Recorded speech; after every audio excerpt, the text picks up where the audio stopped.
Alright, we have another straight razor restoration. I'm sort of amazed how many of these things come in their original box. Like, how many people still have the original box for anything? And the thing with that is that this is an Engelswerk piece, so the youngest this can be, as far as I can research, is 79 years old. So whoever had this for 79 years kept the original box. The handle's cracked here. I might grind it off, or I'll probably try and smooth it over and just leave it sort of the way it is. I don't want to put a new handle on it. Something about that with vintage pieces.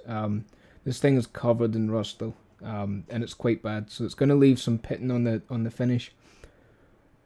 But I suppose it's character. It's part of the history of the piece, and that's kind of why you buy a vintage restored straight razor rather than just buying a new one, or even buying like a new old stock. The rust has also gotten into this part here, which if you're going to do this with the handle on is an absolute pain in the ass. It's the worst place it could have gotten. Now, the first thing with doing this is if you're going to polish any knife that's been ground or is thin, put on a pair of cut-proof gloves, because it doesn't take much to run your finger across this or pick it up in the wrong way, and you'll get a really nasty cut. But if you run your finger along the blade, it's going to cut you really bad. You see just how much rust is coming off of here. It looks really bad, but we're getting through it quite quickly. It's a 400 grit stone, and you could definitely start with something harsher, but you're ultimately just going to have more work to do later on.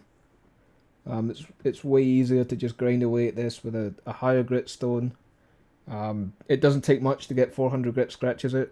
So the next stone we'll go to is 600, then 1200 paper, 2500, and then we'll polish it.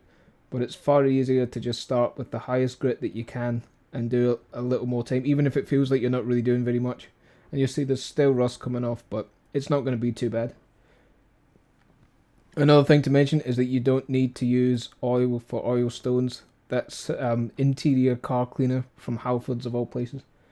You can use WD-40, which is quite good, and if you're really struggling, soapy water will do it. But the thing with soapy water is that it's very thin, and it doesn't last too long. But you can see the change in the colour already. It's turned into a brown rather than red, which is pretty good. And the other advantage to using gloves when you do this is that you can just wipe it with your thumb without worrying about cutting your thumb open.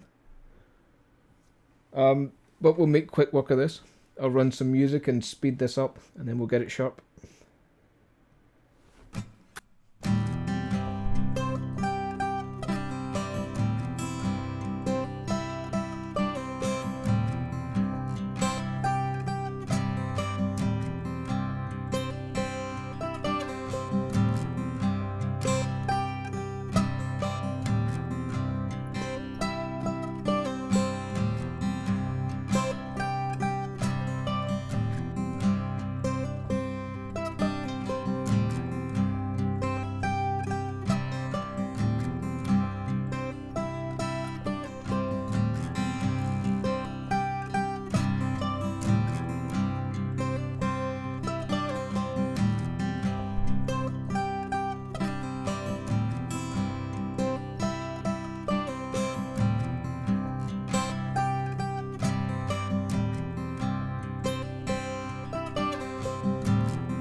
like that. It doesn't take much to get one of these sharp. They're so thin to start off with, hardly any time, and that's the finish that we ended up with. You see the pit in there, some of the characters, some of the original manufacturing marks.